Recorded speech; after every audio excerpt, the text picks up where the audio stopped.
Olá, para quem não me conhece, meu nome é Carol, eu sou psicóloga. Tem mais ou menos um ano que eu tô trabalhando como acompanhante terapêutica em escola, né? E nesse período que eu tô trabalhando com isso, a principal pergunta que eu escuto é: como lidar com crianças com desenvolvimento atípico? Qual é a melhor forma? O que é que eu posso fazer? Como é que eu vou trabalhar com essas crianças? E eu escuto essas perguntas tanto de professores, auxiliar de classe, quanto de outros profissionais que estão começando também. Eu acho que a principal dica é a seguinte: você tem que entender que você está trabalhando com crianças, né?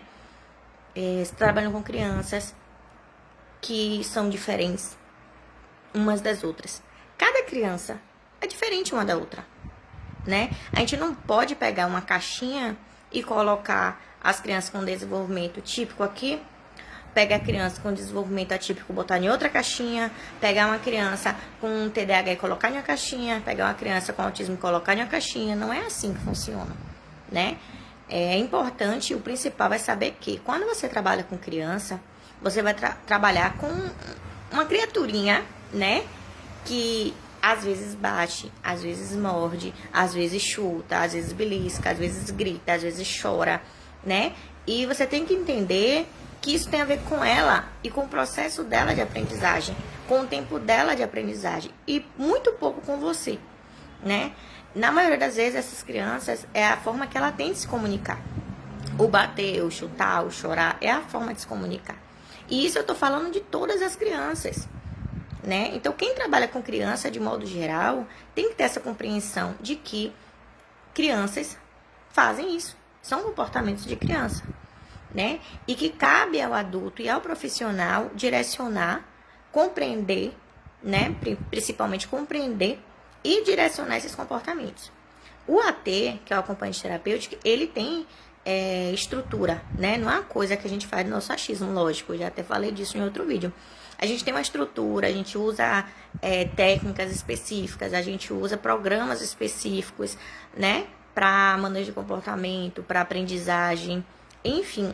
Mas a principal coisa que você precisa saber é isso. É ter esse olhar sensível para a criança.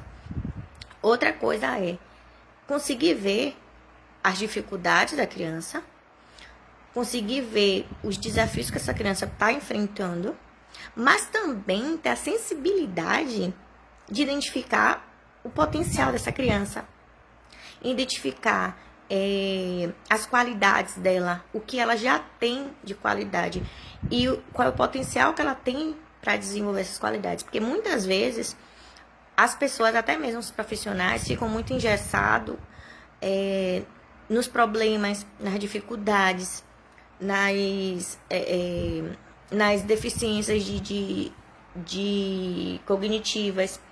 E não é isso que a gente tem que fazer. A gente observa, sim, essas questões para poder ajudar a desenvolver. Mas a gente tem que também olhar para o outro lado. Porque se a gente ficar olhando só para as dificuldades, a gente não vai conseguir ensinar essa criança. Porque muitos profissionais eu já vi, por exemplo, quando eu trabalhava como auxiliar de classe, eu já vi professor segregar criança porque ela achava na cabeça dela que aquela criança não tinha potencial de aprendizagem. Então, quando o profissional coloca na cabeça que uma criança não tem potencial de aprendizagem, ela nem se dá o trabalho de ensinar. Ela nem se dá o trabalho de chegar perto daquela criança, de tentar entender pelo que aquela criança está passando, né? Eu entendo que, lógico, existem profissionais e profissionais, existe uma deficiência muito grande na estrutura hoje de ensino, né? Que é a sala com 20 crianças para um professor ensinar e dar conta, então é difícil sim para o professor. Mas não é dessa situação que eu estou falando. Eu estou falando daquela situação onde o olhar sensível falta e a ignorância, o preconceito, a desigualdade surge, né? Então a gente precisa abraçar essa criança e suas diferenças, independente, né, de cada caixinha, independente de cada rótulo.